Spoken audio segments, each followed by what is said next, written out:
"I'm back," Liam announced from the doorstep. Nolan didn't like the fact that his knight was treating his job irresponsibly. His negligence could have gotten Cenarius hurt. She could have fallen into the hands of robbers. The more I watch Cenarius, the more I'm convinced that she has or had some kind of relationship with Oliver, Liam said thoughtfully. Liam turned toward Nolan, who was beyond furious. "Unless you have 100% proof, it's best not to say such a thing," Nolan shrieked, grabbing Liam by the lapels of his uniform. "I honestly saw Cenarius flirting with Oliver. Yes, and I wasn't the only one who saw it, but Empress Oscar's man as well," replied Nolan to Liam. "Oscar is now hanging around Oliver. It's probably an order from the Empress. She's up to something again," Nolan thought to himself. "Liam, don't ever talk about this subject. You could lose your head if you say the wrong thing about the Imperial family. Be careful, I warned you," said Nolan, looking at his knight. Nolan went into the woods to practice. The fact that Oliver and Cenarius could be close hurt him. But then again, they always acted like brother and sister. Sometimes their jokes crossed the line. So being surprised by the rumor shouldn't be a surprise. Nolan was glad that he had heard the gossip about his spouse. Now it was worth finding out if it was true. It was also necessary to put a stop to these rumors. They were ruining not only Cenarius' reputation, but his as well. What if it's true? What if Cenarius and Oliver are in love with each other? Nolan thought to himself.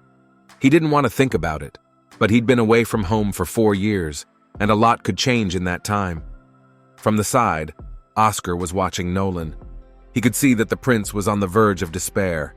Oscar realized that his emotional state could be used to his own advantage. Ethan walked into the room.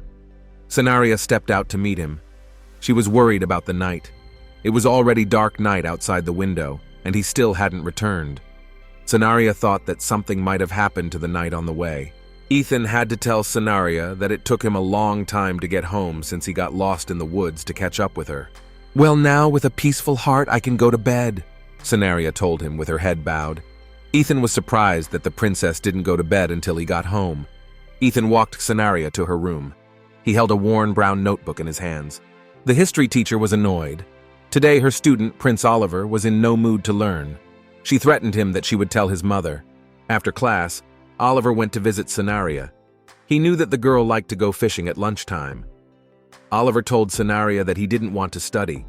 He doesn't want to learn what an heir to the throne should know and be able to do. "And how did your mother react to that? Did she really let you leave the class?" Cenarius asked, surprised. "Of course not. She's just pissed off." Without a shadow of a smile, Oliver admitted to her. The boy had admitted to her that he wanted to give up the throne, so he didn't need the training. Let his brother work tirelessly for the good of the empire and rule it. "You're so cute. This behavior is so like you," Cenarius laughed. "You know, I too dream of getting compensation after my divorce and start living a quiet life. I'm sick of the palace gossip, the games. I'm tired of the perfidy that reigns all around." Cenarius confessed to him. "Are you going to divorce my brother?" Oliver asked, surprised. "Yes, we'll have to do it at some point. And frankly, I think the Baron's daughter is more suited to the role of Empress. Nolan should marry someone from a more dignified family." In a calm voice, the girl answered him. "You may be right, but my brother's not likely to agree to a divorce," Oliver said, rubbing his chin thoughtfully. "What makes you think Nolan won't want a divorce?" Cenarius asked. Oliver was surprised by the question. Did the girl really not realize that his brother was hopelessly in love with her? Cenarius noticed that Nolan was hiding behind a tree. She didn't understand the reason for this behavior. Why is he standing there? Why is he hiding? Why doesn't he approach them? "Hey, why are you standing there?" shouted Cenarius to a surprised Nolan. Nolan did his best to get out of their sight. Cenarius wondered even more. Why had he ignored them? Why didn't want to communicate with them? Maybe he had a grudge against them. "You're right. My brother is acting pretty weird. It's not like him," said Oliver. Cenarius answered him that this is not the first time she sees such behavior. Nolan is offended about something, but he doesn't want to talk about it. As a child, Nolan had been the same way. Cenarius once invited him to play with them, but he declined, though she could see his interest. Nolan isn't honest with himself for some reason. He likes to pretend he isn't interested, even though he isn't. That's why he suffers. Senaria told Oliver that Nolan likes to make a tragedy out of nothing. He makes something up, then he takes offense. It takes a long time to apologize to him. To see if the gossip was true, Nolan went to see Oscar. The Empress's counselor answered him that he was not aware of what was going on. Nolan did not believe him. This old fox knows all the gossip of the palace. It is impossible to hide anything from him.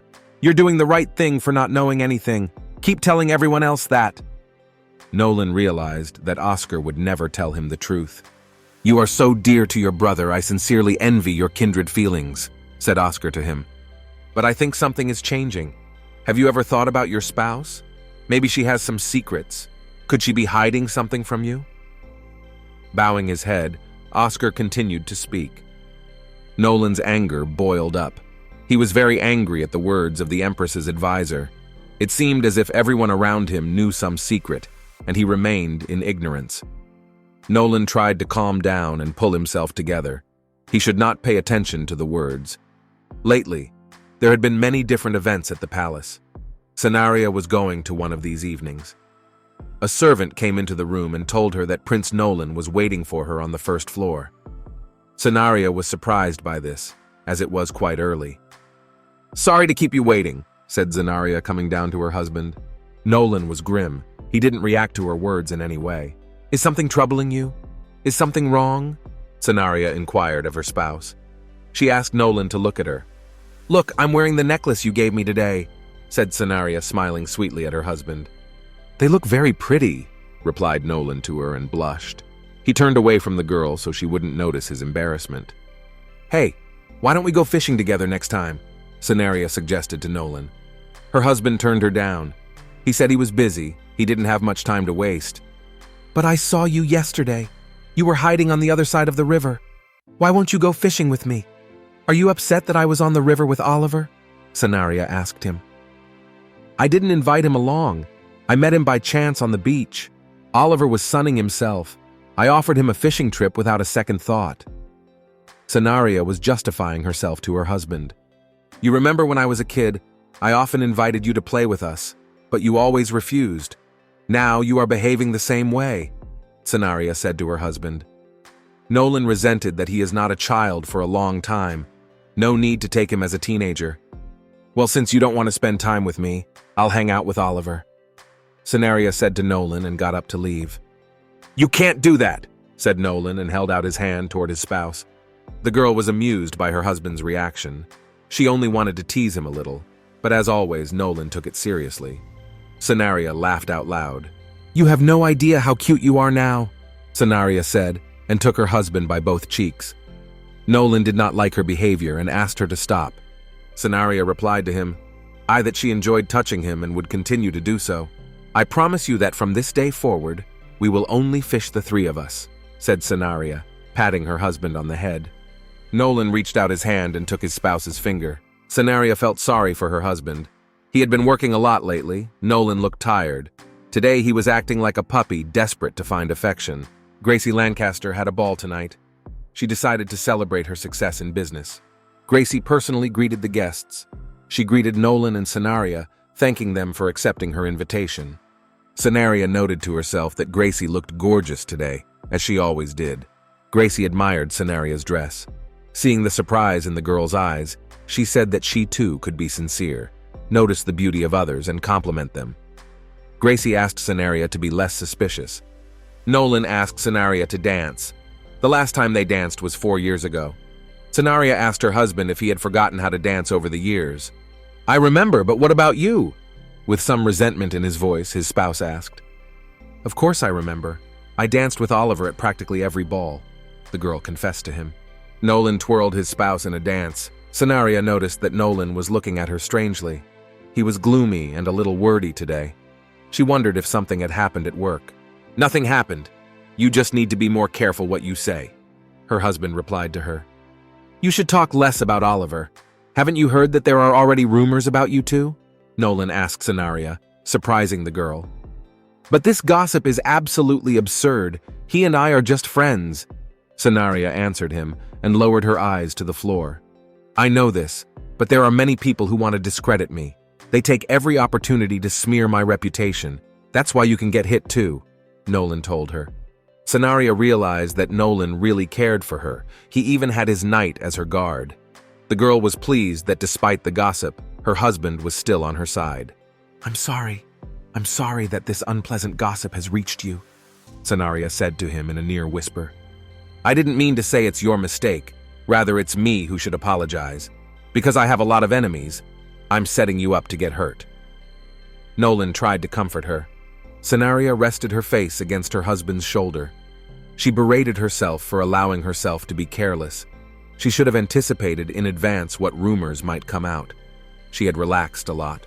Scenaria understood the pain she had caused Nolan. Of course, he was uncomfortable hearing that his wife might have a relationship with his brother.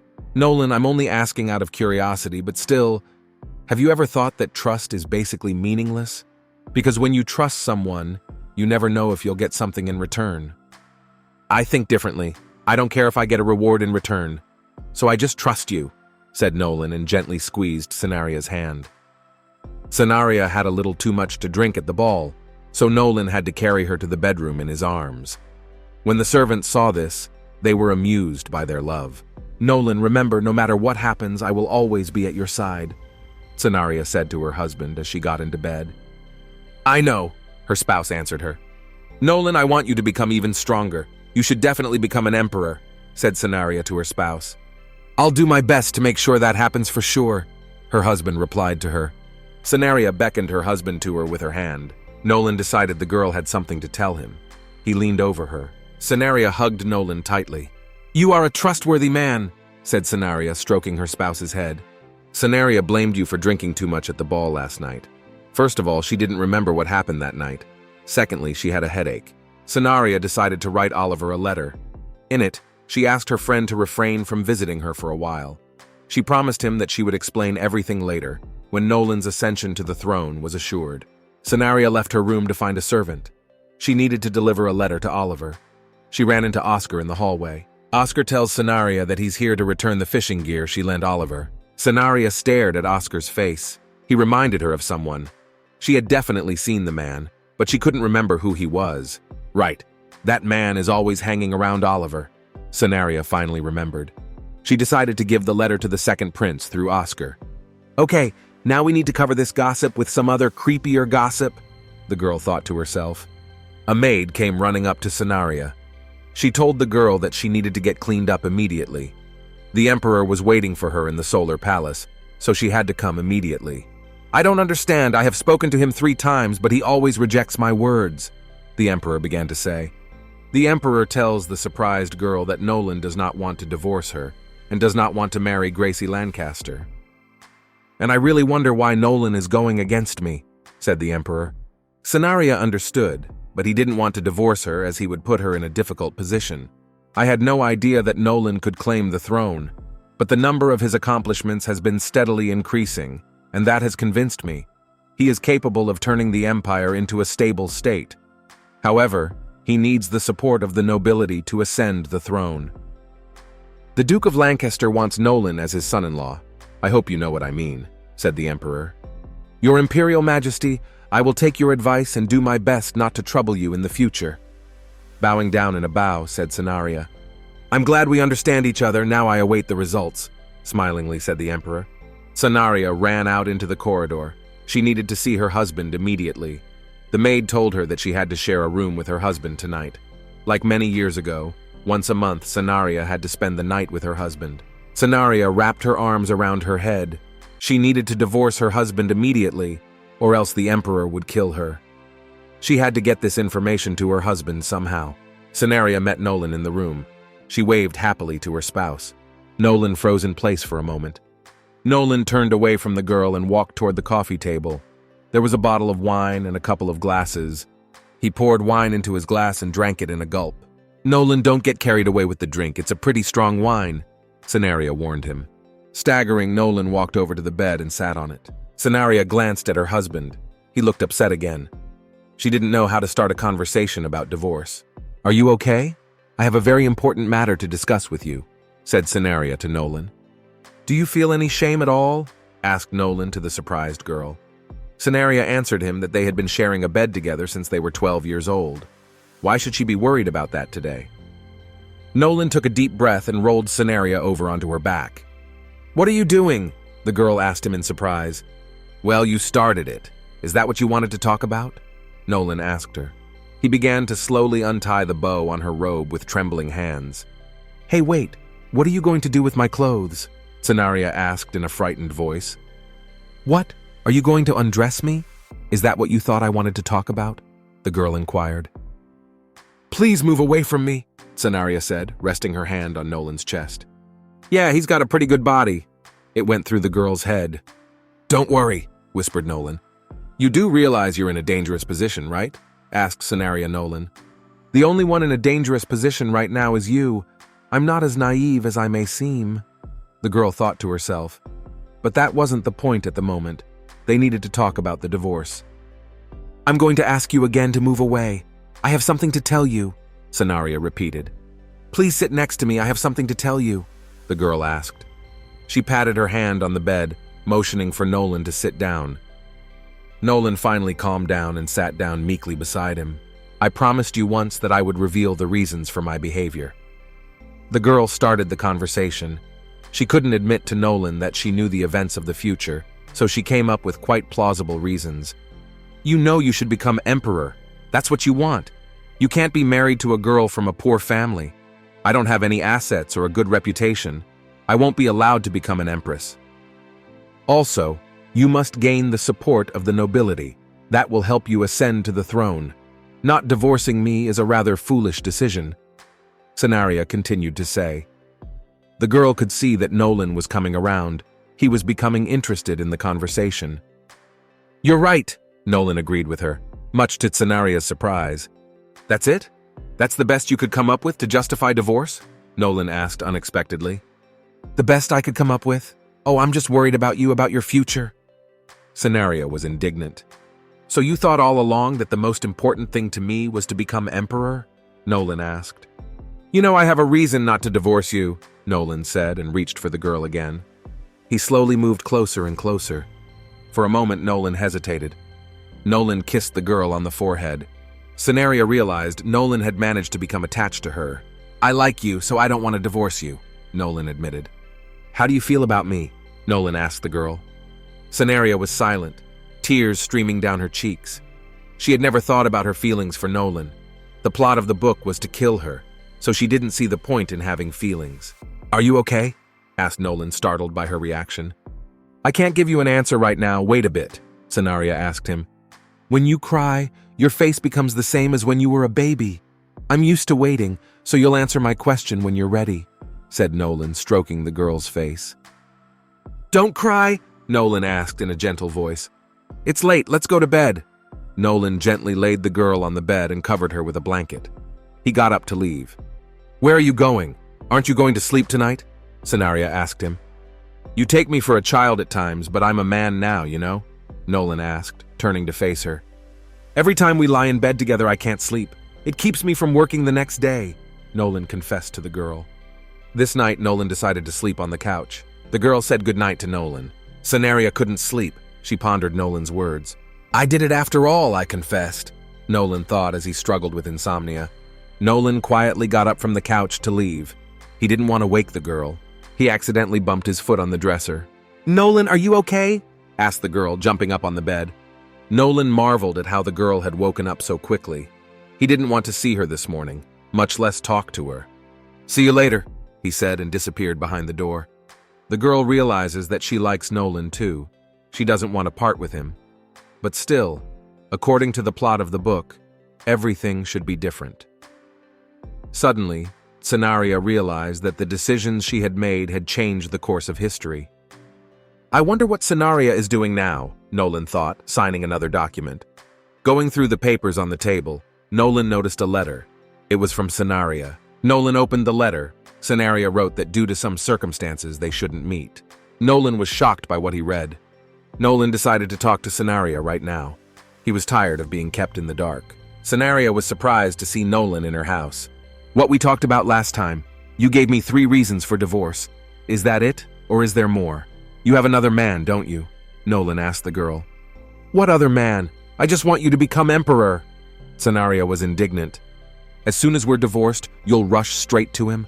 I did everything I could to survive the war so I could come back to you. And what do I see? My wife hanging around my brother," screamed Nolan. "I told you it was a groundless rumor. Why are you doing this to me?" the girl asked her spouse. Nolan showed the letter she had written to Oliver. She didn't understand how it could have ended up in his files. She asked Nolan why he read other people's letters. Nolan thought the letter was meant for him. He asked Scenaria if she had cheated on him with his brother. Scenaria felt as if she were in a terrible dream. Someone had started rumors about her, put a letter on Nolan's desk. It was clear someone wanted to break them up. "What are you, a fool? I had nothing with your brother." Scenaria realized she was boiling with anger. Nolan was also furious. He left the room, slamming the door loudly. "Nolan, we need to talk right away!" Scenaria and Oliver burst into the First Prince's office. "Scenaria told me everything. What makes you think we have any kind of relationship? I have my own principles and preferences in case you're not aware." Oliver began to say angrily. "Wait, we didn't come here to fight, we came here to talk."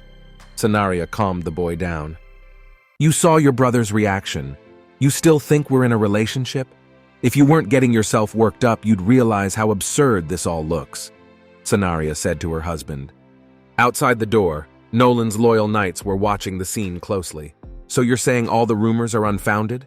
I saw you and Oliver chatting animatedly in the garden, and you spoke often of a man named Hobby.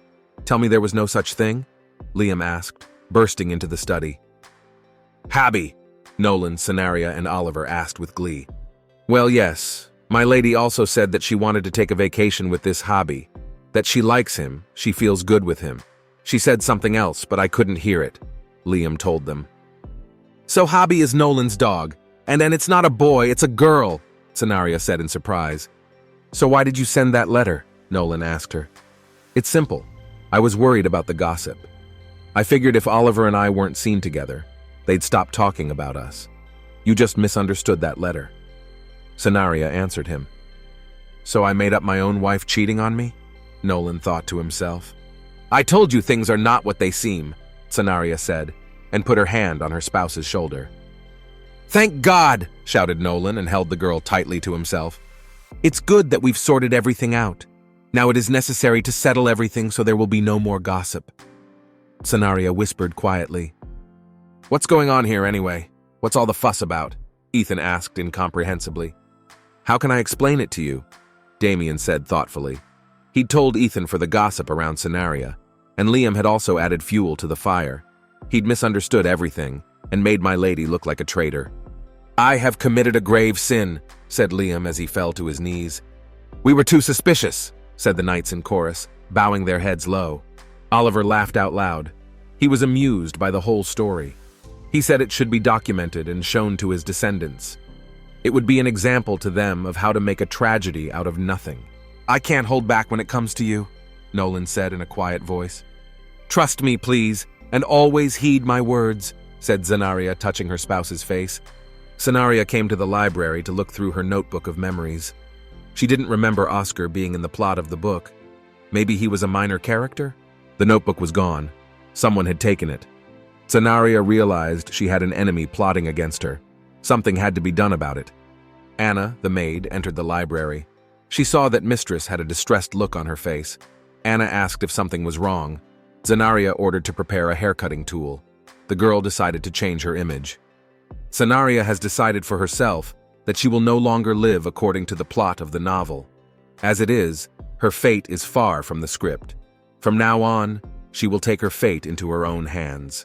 "Come on, Liam," said Nolan to the exhausted knight. Liam realized the prince was taking his anger out on him. This wasn't a practice fight. This was real.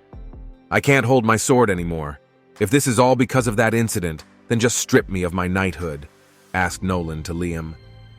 "You know that slander towards the royal family is punishable by death, but you have merit in the war, so you'll just be dismissed," replied Nolan to him. "Liam, are you just going to run away without saying goodbye?" asked Scenaria, walking up to the knight. "Your Highness, I don't know what words to use to earn your forgiveness," said Liam to her with his head bowed low. "Know that I'm very upset about what happened. Don't think I'll be able to forgive you easily." Crossing her arms over her chest, Scenaria answered him. "But also know that I won't just let you go. To assuage your guilt, You'll have to work for me in the palace. You will only be able to leave when you have earned complete forgiveness," Senaria went on to say. "What did you just say?" Liam asked, surprised. "I think I could use you, so I suggest you work for me," Senaria answered him. Liam was glad to hear this. He thanked Senaria fervently, promising to serve her from the bottom of his heart. Look how peaceful they ended up, Oscar thought to himself as he watched from the sidelines. Despite the Empress's advisor's best efforts, he had not succeeded in breaking up Nolan and Senaria. A servant led Gracie to a secret room. "Please excuse me for meeting in such a place. It's just that there are a lot of unnecessary eyes in the palace lately. I'd like no one to know about our conversation," said Nolan, entering the room. "Good, then let's get right to it," Gracie answered him. "I want to tell you about our deal," smiling happily, said Senaria, who entered. "You mean you're going to get Liam a job as a guard? But he thought badly of you all the time, didn't he?" said Senaria to a surprised Nolan. "You would agree that it's always better to have loyal people at your side that you can rely on, right?" the girl asked him. "I see you've become more determined. Is something wrong?" Nolan asked her. "Nolan, I've been saying all along that I want you as emperor, so from this day forward, I will do everything I can to help you achieve that," Senaria said in a firm voice. "So you're the one who invited me here, was it your idea?" Gracie asked Senaria. "I'm very interested in you. I want to hear your proposal," said Senaria Gracie. "We want to form an alliance with the Lancasters," Senaria answered her. "You and I are both reluctant to commit ourselves to marriage. However, I need the support of your family to strengthen my position as heir," Nolan said to the girl. "My family will help solidify your position, and what do we get in return?" Gracie asked him. "You once told me I wanted to be an heiress, wanted to be free. I will help you legally inherit the title of head of the family," Senaria answered her. "But you can't change the law," Gracie answered her with a shout. She really wanted to inherit her family's title and lands, but she realized that it was impossible at the moment. "Nothing is impossible," Senaria said resolutely. "I give you my word that if you help me inherit the title and lands, House Lancaster will always be at your side," said Gracie, getting down on one knee before Senaria. "From this day forward, we will always be in the same boat," Senaria answered her. "I'll be glad to see you in my atelier," smiling, said Gracie to Senaria. "Are you sure we should do this?" asked Nolan to Senaria. "Sure, you want to get rid of the gossip, don't you? Just please don't ruin it with your bad acting." The girl answered him. "Look, if it isn't the prince and his wife, they're kissing in broad daylight. They've lost their conscience," the passing nobles whispered. "Lean closer to me or the people around you won't believe we're kissing," Senaria whispered. "And what surprises you? They kiss here often," Oliver said, as if in passing. "So it turns out that all the gossip about you was a lie?" the surprised nobles asked Oliver. Oliver promised himself that he would do his best to never get into such unpleasant situations again. Empress Eugenia did not understand Senaria's recent actions. A rumor had reached her that the girl was frequenting Gracie Lancaster. She also took in a knight who had been retired by the first prince. "Senaria Eastwood, what is really on your mind?" the Empress thought to herself. "You're probably right. Senaria has betrayed me. That wench is clearly up to something," said the Empress, turning to her advisor. "Why don't you try her out?" Oscar asked the Empress. Oscar took a vial out of his pocket. He told the Empress it contained poison. "We could test the princess by having her poison Nolan. Oscar, I expected more from you, and you want to use such a cheap trick. By the way, didn't you know that the first prince is resistant to a lot of poisons? They've already tried poisoning him several times. Poisons don't kill him. So we won't make an attempt on his life. We will only try to find out the princess's true intentions," replied the counselor to her. Senaria wondered why the Empress needed her. After all, today was a big holiday. She and her husband were going to go to the temple. "I have one favor to ask of you. I won't take up too much of your time," Eugenia told her. "I have a poison, a drop of which can paralyze a man and then slowly kill him. Put it in the wine that the first prince will drink," ordered Senaria the Empress. "What's going on? The Empress must know that the principal's immunity is resistant to poisons. What does she want to accomplish with this? She's probably testing my loyalty," Senaria thought to herself. "You don't worry about anything, just obey my men," the Empress continued to say. Senaria realized that the Empress doesn't want to kill Nolan. She wants to see if the girl will tell the first prince about the poisoned wine.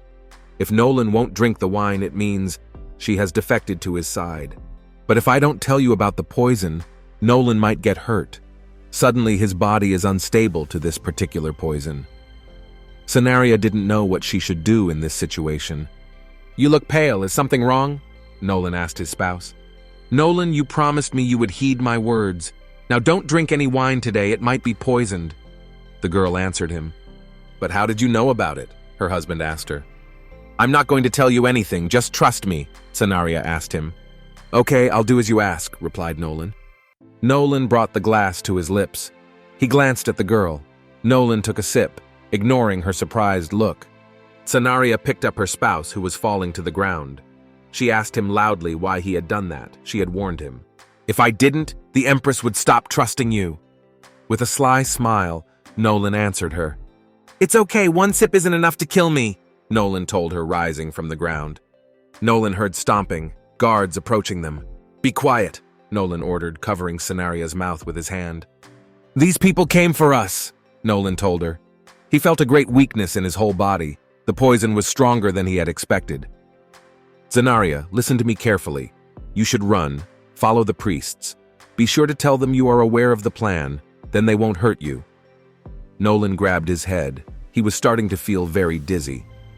"But what will happen to you?" Weeping bitterly, Senaria asked. "Don't worry about me, I can escape," replied Nolan to her and ordered her to run. The girl screamed that she wouldn't leave him no matter how much he asked her to.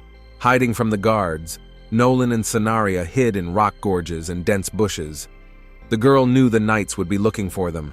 All they had to do was to hold out for a few hours. Senaria sat by Nolan's bedside. He was covered in sweat, feverish, his face white as paper. Senaria got up to go get water. Nolan grabbed her hand and asked her not to leave him. "Don't be afraid, I'll stay with you forever," said Senaria and hugged Nolan tightly. The girl went to the Empress. She reported that the first prince had drunk poisoned wine. "To be honest, I was starting to lose faith in you. It seemed to me that your priorities had changed. The only thing I don't understand is why you didn't just leave him and run away." The Empress spoke thoughtfully. "You know the prince is resistant to a lot of poisons. If I had left him behind, he would have become wary of me. As it was, I pretended to help him escape. It's not my fault the stupid guards couldn't figure us out." "You say that with such confidence in your voice that I have no choice but to check you. You did everything right, so I want to thank you with jewelry. My entourage must look elegant," said the Empress. "I am so grateful to you, Your Majesty." Senaria didn't like hypocrisy, but she had no other choice at the moment. Senaria flew into Nolan's room. His loyal knights were there. The girl asked them where the antidote could be found. Miller told her that he knew where to get the antidote. There is a shrub in the south of the country, the leaves of which soften the effect of any poison. But the area where it grows is quite dangerous. It's inhabited by half-breeds who don't like outsiders. It's because of me that Nolan is lying in this state right now, so I'm going to go get the antidote. I don't care about the consequences. I take full responsibility. I can't just stand by and watch him suffer." With defiance in her voice, the girl told him. Miller agreed to take the girl to a village where a magic shrub grows, so that Empress Eugenia would not suspect anything. Senaria asked Anna to tell everyone that she was ill, that she was down with a high fever and didn't want to see anyone. The road to the village passed through the forest. Senaria praised herself for being good at riding a horse. Nolan had been unconscious for 2 days. The medication prescribed by the doctors hadn't helped him. Damien was worried that the princess wouldn't be able to find an antidote. As soon as he thought of that, Senaria burst into the room. Finally, Nolan came to his senses. Senaria took her husband's hand.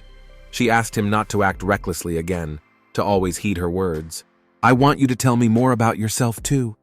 I don't want to be kept in the dark about your plans. If something is going on in your life, make sure you tell me," Nolan asked her. "And remember, I'll always be on your side," looking Senaria in the eyes, said Nolan. Ethan wondered how Senaria knew the antidote existed. He glanced at the brown book in his hands. Maybe it was her? Ethan decided to go to Senaria and find out from her. "I was going to ask you, do you happen to know what this is?" Ethan asked, showing the girl a brown book. Senaria decided not to hide anything from Ethan. The guy had proven himself to be a reliable ally. Senaria asked Ethan where he had gotten her diary. Ethan told Scenaria how he had met the bandits in the forest, that it was Oscar who had stolen the diary from the library. He had just intercepted it. Ethan apologized to Scenaria for not telling her sooner. Scenaria led Ethan to her library. She told him that for the past 10 years she had been gathering information about the palace and its inhabitants. She tries to foresee the future and makes plans for the events to come. Ethan, I'm going to help Nolan ascend to the throne. Can you or will you help me do that? Can I trust you? Scenaria asked the boy. Of course you can count on me, replied Ethan to the girl. Suddenly, Scenaria staggered and began to settle on the floor. Ethan picked her up so she wouldn't fall. Nolan burst into Scenaria's room. He had heard that the girl had fainted in the library. Ethan reported to the first prince that Scenaria was fine for the moment. The doctor came to see her and gave her medicine, and she was asleep. She fainted because of stress and overwork. Nolan began to think of ways to help Scenaria deal with the stress. Liam offered to throw the princess an unusual party. Scenaria's maid Anna blindfolded the princess. The girl's entourage wanted to surprise her. When they reached the clearing, Anna removed the blindfold from the princess's eyes. There was a costume party in the clearing. Oliver was dressed in an angel costume that suited him perfectly. Ethan was wearing a devil costume. Her Majesty's feast, I couldn't miss it, said Gracie, adjusting her hat. She chose a pirate costume. The swankiest costume was Nolan's. Today he played the role of Dracula. Nolan, you look gorgeous. If you were a real vampire, I'd give you all my blood without a second thought, Scenaria said with a laugh. I hope I can take your words as a compliment, Nolan asked her. They decided to end the party with a fireworks display. Scenaria thanked Nolan for the party. Nolan confessed to the girl that he wasn't the only one preparing this holiday. In fact, she has many friends who want to help her. Therefore, she should not solve all the problems alone. She has loyal allies. Scenaria leaned over to Nolan and kissed his cheek. What are you doing? Asked Nolan and recoiled from the girl. Scenaria answered him that this was her way of thanking him for the evening. You're so mean. You play with people's feelings all the time. Don't do that, said Nolan, looking at the girl. Hello, it's been a long time, said Gracie, holding up 2 champagne glasses. One glass she held out to Damien.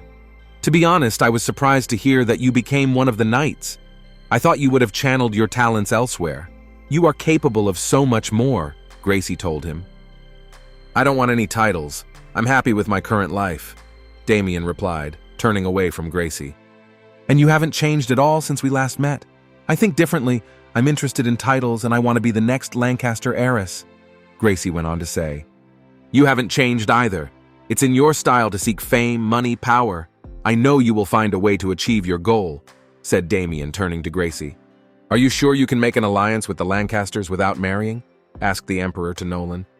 I thought I proved to you that I could be trusted, Nolan answered him. Then tell me how you intend to do it? The Emperor inquired of him. I will pass the law that most nobles oppose. This law will allow women to claim inheritance rights, replied Nolan. This is rather unexpected, but I believe this legislation will help you test yourself. I will bring this proposal up for consideration during the next meeting, said the Emperor thoughtfully. So far, everything was going according to plan. The only thing was to get as many people as possible to vote in favor of the law. Gracie suggested that ordinary people should be involved in the voting. Scenaria suggested attracting commoners to her, with money. She remembered that in her world, it had always worked. Gracie said she's taking care of all the expenses. Scenaria offered to bring the Barnhill family to her side. Demian was a member of that family. Scenaria knew that he did not get along with his family and had long ago renounced the title. But there was no other way out. The Barnhill family had great influence. Scenaria, be careful not to hurt Damien. He's been through a lot in his time, Nolan asked the girl. Damien walked out of the study and met his eyes with his older brother Eugene. The two had been fighting for years. When they met, they pretended not to know each other at all. Scenaria set out to reconcile the brothers. Scenaria brought Liam and Ethan to the library. She needed to gather as much information about the Barnhill family as she could. I've read so much, I've already got letters dancing in front of my eyes, Liam complained. You need to eat something sweet, then you'll feel better. Take Ethan's example. He's always nibbling on cookies, Scenaria suggested to him. Nolan decided to check on Scenaria. They had been working without rest or break for more than 2 weeks. Nolan wondered how his wife was doing. Nolan spotted the girl in the hallway. He came up behind her and pulled her tight against him. "Please just stand like that for a few seconds," asked Senaria Nolan. "That's it. I've gotten the energy I need from you. Now I can get on with my work." Nolan smiled happily at her and left. Senaria looked after him. She had never been able to have a normal conversation with her husband. It was the day of the council meeting. In the lobby, Damien and Eugene Barnhill were waiting for their turn. There was an awkward silence. Senaria approached the brothers. She apologized to them for keeping them waiting.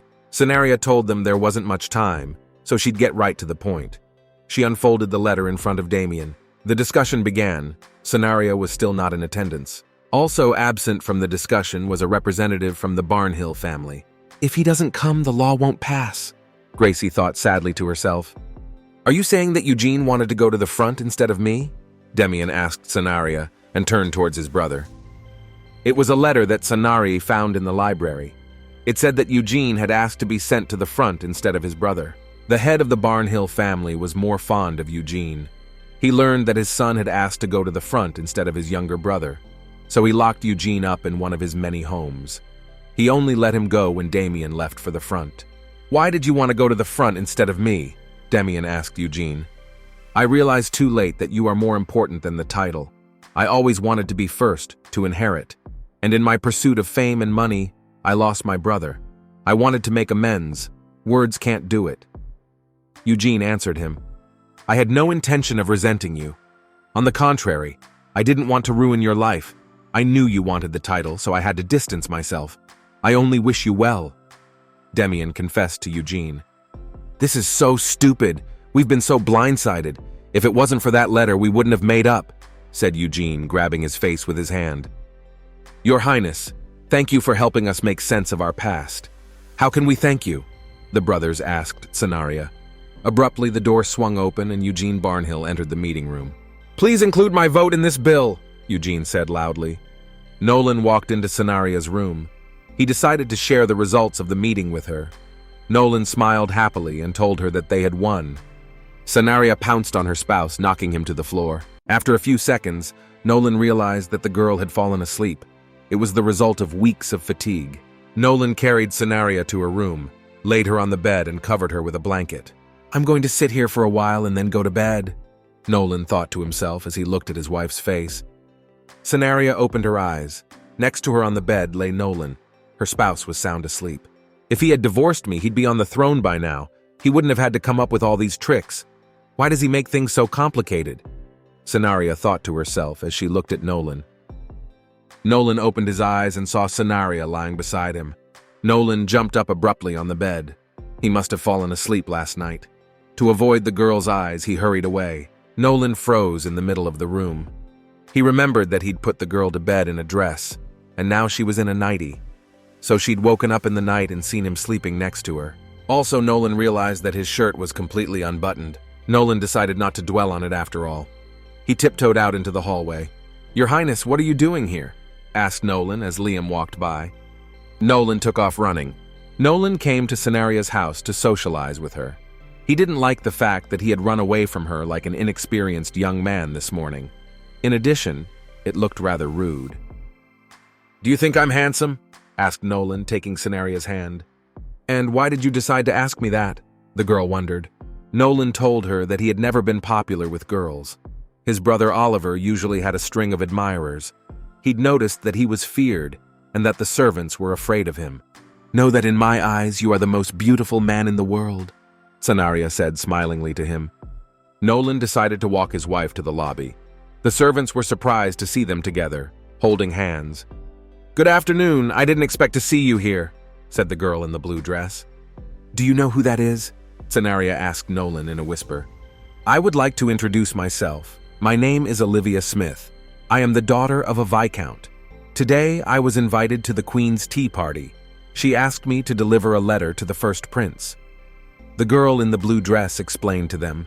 Senaria thought there was something wrong. That lady is being sneaky. "I usually have my letters delivered by a servant, so you shouldn't have bothered," replied Olivia Nolan. The girl said she wasn't bothered. In addition, she had long wanted to meet the prince. Olivia said it was fate that brought them together. "Destiny? What on earth is she talking about?" Scenaria thought to herself. She was surprised at Olivia's insolence. Scenaria hadn't expected someone to say such a thing to her husband, even in her presence. "Your Highness, if you don't mind me asking, may I ask what time you usually finish your business?" Olivia asked Nolan. "Why do you want to do this? Are you interested in my work?" asked Nolan to the girl. She admitted that she would just like to have tea with him. "And why should I waste my time on you?" Nolan asked without hiding his irritation. "I devote every spare minute to my wife. I have no intention of wasting my time on anyone else. I have no free time, and if you have something to say to me, you can put it in a letter." Nolan continued. The girl apologized to them and hurriedly fled. "I don't understand why she would ask me when I'm done working," Nolan said after her. Scenaria glanced at her husband. Is he so naive that he doesn't realize his attractiveness? He constantly ignores the women who flirt with him. Gracie had given Scenaria just a huge number of different gifts. In this way, she wanted to thank the girl for her help. After all, now she would be able to inherit her father's title. "I guess I shouldn't have killed them all. Now we'll have to get rid of the bodies," Oscar said in a disgruntled voice. "Since when did it become a problem for you?" a guy with long red hair asked him. It was Marquis Gerard Parlam. He was the younger brother of Empress Eugenia. "If it weren't for his excessive curiosity, I wouldn't have had to kill his entire family. He knew our secret, and who knows what he would have done with that knowledge. I chose not to risk it. I simply got rid of him," said Gerard to Oscar. "Oscar, I've heard from my sister that you've been making a lot of mistakes lately. You haven't changed your mind about serving her, have you? You know our family better than anyone. You know all of our secrets," said Gerard, wiping his sword clean. "If anything, I will not sit idly by and watch you betray us.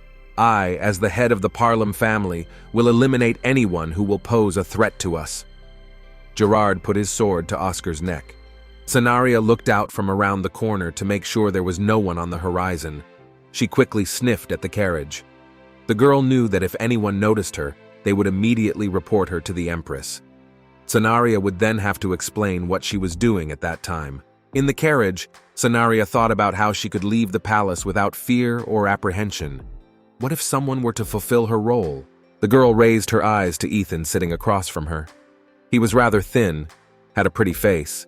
If she dressed him in her clothes, it would be hard to tell them apart from a distance. Scenaria was on her way to her husband's palace. Today he was to introduce her to his mentor. His name was Blair. He was a mage who rarely appeared in public. Scenaria wanted to ask the mage to take her form for a while. Then she would be free to leave the palace. "You must have a hard time dealing with the crown prince, huh? He's touchy, he can be rude, even the smallest thing upsets him," said Scenaria's mentor. "Yes, we have misunderstandings, but we learn to overcome them. You could say we've already rubbed off on each other," Scenaria answered him. "Maybe we shouldn't tell our mentor about the problems in our relationship," Nolan asked the girl in a disgruntled voice. The mentor watched the two lovers quarrel with amusement. He knew that Nolan had been in love with his wife for a long time. Blair revealed that he was going to retire, so he stopped by to say goodbye. Scenaria was saddened by this news. She wanted to use the mage's powers. The girl realized that they should not lose him under any circumstances. "I would really like you to stay in the palace and help us. After all, the issue of the succession to the throne has not yet been fully resolved," Scenaria quickly blurted out. Blair thought for a moment and agreed. Scenaria couldn't believe her happiness. Now she was sure that everything would work out, that she would accomplish everything she had planned. Since the issue with the throne was almost settled, Scenaria decided to find out who had put the letter on Nolan's desk. The girl decided that it was Oscar who had put the letter on Nolan's desk. The girl had been following the Empress's advisor for days now. Ethan followed at a short distance from her.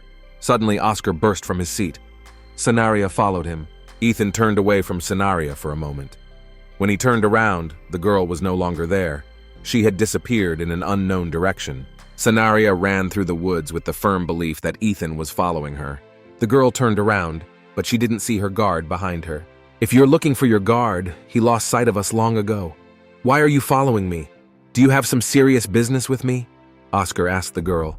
Scenaria realized Oscar knew he was being watched. She also realized that the Empress's advisor was dangerous, and she could not stay with him for long, even in the forest. The girl took a couple steps backward and fell into a deep hole. Oscar went down to Scenarius and helped her up.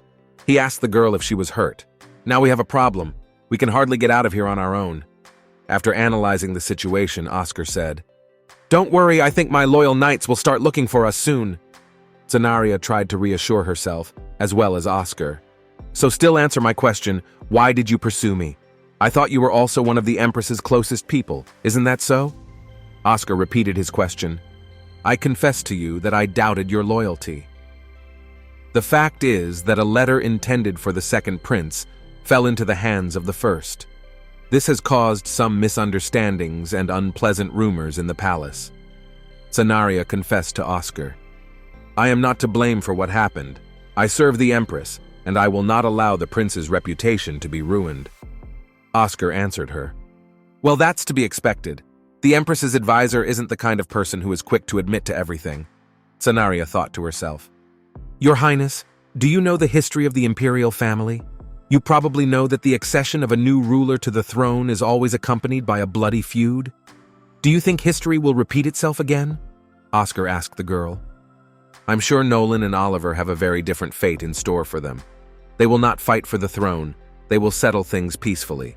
These brothers are different." With a smile, Senaria answered him. There was a rustle, and Nolan jumped into the hole. He asked Senaria what she was doing here. Nolan saw his faithful guard Ethan running around the courtyard. He was desperately looking for someone. The prince asked the knight what was wrong. Ethan confided in him that Senaria was missing. Nolan personally went looking for her. Nolan grabbed Oscar by the scruff of the neck. He was in a rage. Oscar tried to explain to him what they were doing here. He said that Nolan had gotten it all wrong. Senaria knew her husband. She realized he could act recklessly, so she decided to intervene. She told Nolan how she had accidentally fallen into the pit. Oscar, however, came down to help her. "Oh, so that means he didn't hurt you?" Nolan asked the girl. Senaria asked her spouse why he jumped into the pit like that, instead of helping them out. Now the three of them will sit here. They will not be able to get out on their own. Senaria took a deep breath and sat down next to Oscar on the ground. Now we would have to wait for more help from someone. Nolan quickly sat down between Senaria and Oscar. He looked angrily in the direction of the Empress's advisor. Fortunately, help came quickly enough. Liam and Ethan looked into the hole. Senaria told her husband once more what had happened to her in the last couple of hours. She was afraid that he might be imagining things again. Nolan confessed to his wife that he also does not trust Oscar, as the counselor is quite a treacherous man. He is very loyal to the Empress. You can expect anything from him. Senaria decided to find out more about the Empress's advisor. She asked Ethan to find out the details. He was a favorite of all the local servants. The girls were happy to share the information with him. Ethan told me that her younger brother had arrived at the Empress's palace a couple of days ago. We couldn't get any information about Oscar. The only thing we know about him is that before becoming a counselor, he served in Bridget. "I know where that little town is. I'll go there myself to gather information," said Nolan. "I want to come with you." Cenarius decided it would be safer that way. Nolan did not want to take his wife with him. He was afraid of putting her in danger. The girl had to persuade him for a long time. She said she believed in her husband. He is the strongest man in the world. She feels next to him, like behind a stone wall. "That's not fair, you're flattering me," replied Nolan to her, and still decided to take her with him. "How are things in Gaul?" the Empress asked her brother. Gerard answers her that it is as good as ever. The Empress confesses to her brother that he is the only one in her entourage whom she can fully trust. She is also annoyed by the fact that Nolan may ascend to the throne. She won't sit around and wait. She needs to do something about it. Nolan and Senaria arrived in Bridget. It was a small town, mostly populated by commoners. Senaria and Nolan decided to dress plainly, so as not to stand out from the locals. Senaria was glad to finally get out of the palace. There was adventure in her life. "Mr. Blair, you're using your left hand again, and the princess is right-handed," said Anna to the magician. In order for the Empress to not suspect anything, the magician had to take on the appearance of a princess. He changed not only his appearance, but also his voice. Anna, his faithful servant, watched his actions and movements. It was they who could reveal their ruse. "Well, since I have a lot of free time, I'll take up your training again," said Blair in the guise of Senaria. He began kneading the muscles in his arms. Ethan and Liam waited apprehensively for these training sessions to begin. The mage usually trained them to exhaustion. Nolan and Scenaria searched the city for people who might have known Oscar, but there were no such people. No one had heard of this man. One local advised them to go to Ricardo. This man knew almost everything. "Excuse me, pink-haired miss," Scenaria heard behind her whose voice it was. A man in a dark cloak approached her. He said he knew she was not of this world. If she chose to stay here, the people close to her would be in constant danger. Scenaria fell into a stupor after saying that. "Don't listen to that madman. You see he's harming," said Nolan to the girl and took her hand. He led the girl towards the tavern. It was already getting evening. They needed to think about a place to stay for the night. "And would you be so kind as to give us separate rooms?" Nolan raged. "Sorry, I just thought you were a married couple," apologized the girl at the front desk. "No, we're just good acquaintances," smiling at the girl, said Scenaria. A commotion was heard outside the door. Scenaria and Nolan ran out into the courtyard. "You said you loved me when you proposed to me. How could you cheat on me?" A girl with disheveled hair stood in the courtyard. She was holding a knife. "My feelings for you are gone and there's nothing I can do about it. Just please don't do anything stupid." The guy sitting on the ground answered her. Scenaria decided to herself that this was a situation that needed to be addressed. It wouldn't go away on its own. "Well, if I can't affect your feelings, then I'd better die." The girl screamed and put the knife to her throat. Someone's masculine hand grabbed the point of the knife. "You shouldn't ruin your life over some scumbag, it's stupid," the man said loudly. "Ricardo, what are you doing here?" the disheveled girl asked him in surprise. "Don't cry, everything will get better. This man doesn't deserve your tears," Ricardo said soothingly to the girl. "Excuse me, can I take a look at your arm? You must have hurt yourself," said Scenaria, running up to Ricardo. "I found you, you're the girl of my dreams," replied Scenaria Ricardo, scrutinizing her face. "What brings you to our town? Why don't we go out tonight? I want to get to know you better. I fell in love with you at first sight," Ricardo continued to say. Suddenly, Nolan was beside them. He drew his sword. "Get away from my wife," Nolan said in a warning voice. "Just when a girl I fall in love with comes into my life, she immediately ends up married. Fate is unfair to me." With his head resting on the table, Ricardo said in a pained voice. "Let's at least become friends," suggested Scenaria to Ricardo. "Come on, we're looking for one person in town. We were told you have a lot of connections, so we're hoping you can help us out." The girl answered him. After hearing the name, Ricardo said he knew Oscar well. He will tell them all the information they have about him. The only thing is that he wants them to do one thing for him, because in this world, everything has to be paid for. Ricardo is told that he has a commoner friend who has fallen in love with the Count's daughter. The girl is about to marry a guy of her status, so Ricardo wants to arrange a secret meeting of the two lovers. He needs help in this. "Of course we'll help you. Tell us what we need to do," Scenaria answered him. "You're most likely a high-class mercenary. I saw you holding your sword. You must be good at swordsmanship. Your skills will be of great help to us. I'll tell you more about the plan tomorrow," said Ricardo, turning to Nolan. Ricardo brought a boy over to Scenaria, and Nolan introduced him as his friend Francisco. He told them his plan. According to the plan, they hid in the bushes that grew along the edge of the road. They had to wait for the carriage with the Count's daughter. "One question bothers me. Why are you and your spouse still sleeping in separate rooms? Do you have a bad relationship with her?" Ricardo asked Nolan. "Probably because I respect her privacy. To be honest, our marriage was a marriage of convenience. I probably still expect her to reciprocate my feelings." Nolan answered him. "Did you even kiss her?" Once again, Ricardo asked the question. Nolan didn't answer the question. He was blushing heavily. "I have a question for you too. I've noticed that my spouse enjoys talking to you. She often laughs with your jokes. What's the secret? How do I make her happy?" Nolan asked Ricardo. "You're too shy. You should be simpler. You don't know how to express your feelings properly. When you notice that your wife is beautiful or impressed you with something, you just say it out loud too. You shouldn't hide it." Ricardo answered him with a squint of his eyes. "But I'm absolutely no good at compliments," bowing his head, Nolan admitted. Scenaria watched the boys from the other side of the road. She was wildly curious as to what they were discussing so animatedly. There was the sound of a carriage pulling up. Nolan and Ricardo jumped out onto the road. "Who are you?" asked the guard. "You'd better keep quiet and give us everything you've got," said Ricardo to him. The guard thought he was facing a common bandit. He ordered his knights to deal with them.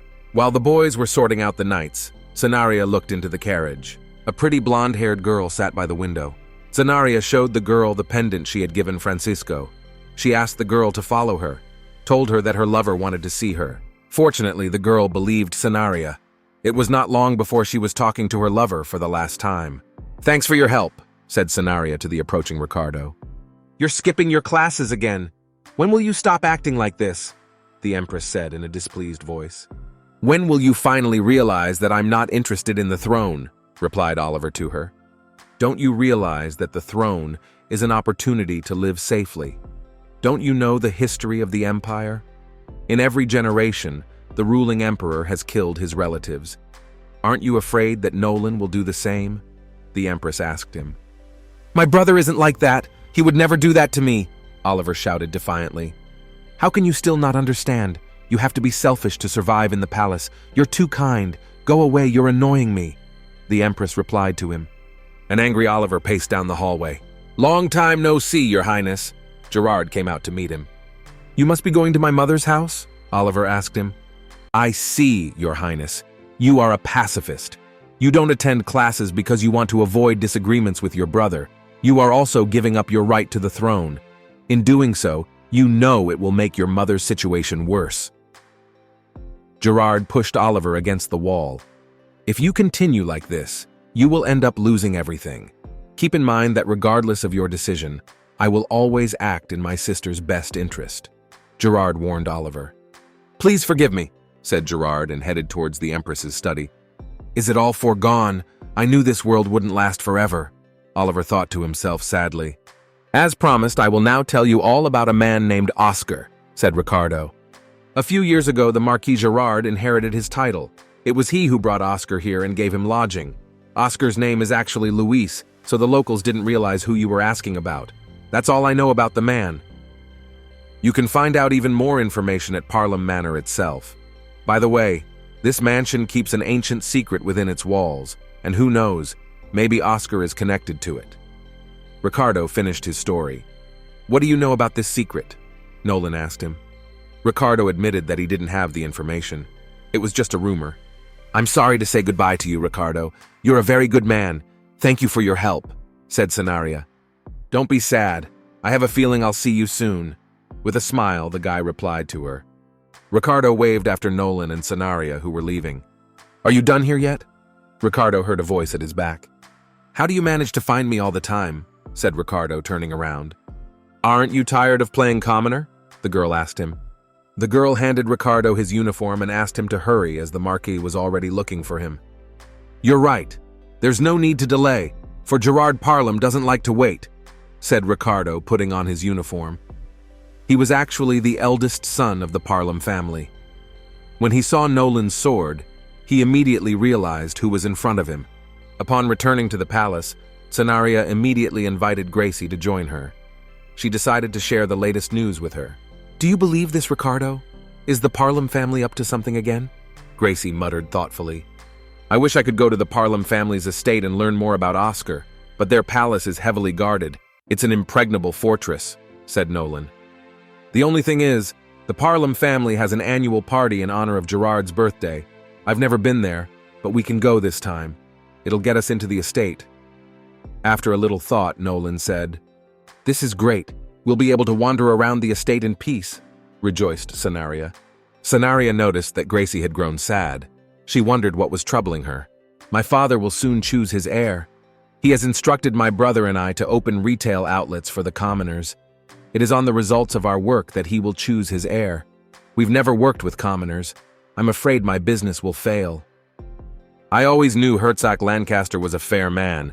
He decided to choose an heir not out of personal preference but by skill," said Nolan. "Don't worry, together we'll definitely make it through," said Cenaria to Gracie, taking her hand. Cenaria helped Gracie with the opening of the store. She taught her the basics of advertising and helped her set the right prices. The store was a success among the commoners. Gracie woke up to a noise in the yard. She had fallen asleep at her desk, once again reviewing paperwork. Gracie went outside. There was a crowd of people walking past her store.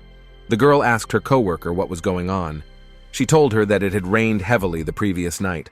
It flooded the lower part of the city and damaged many houses. People are going up to the upper part of the city to find shelter there. A month later, the Duke of Lancaster was taking stock. He asked his daughter how her case was progressing. Gracie told her father that everything was going well for her at first. But then tragedy struck the town. After a heavy rain, many houses were flooded, so she decided to help poor people. She gave them clothes from her store. You do realize that I plan to choose my heir based on performance, right?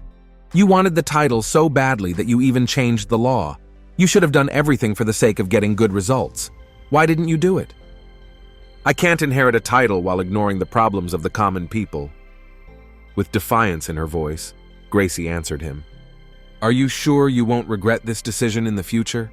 Her father asked her. The girl answered him nothing. Our family is known for our business acumen and wealth, which we have gained through trade and tenacious minds. However, our current prestige and power is not derived solely from our success in the mercantile arena.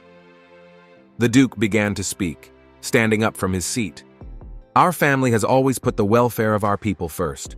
Gracie, you were willing to sacrifice your own interests for the good of the people. My choice has been made. You'll make a great successor.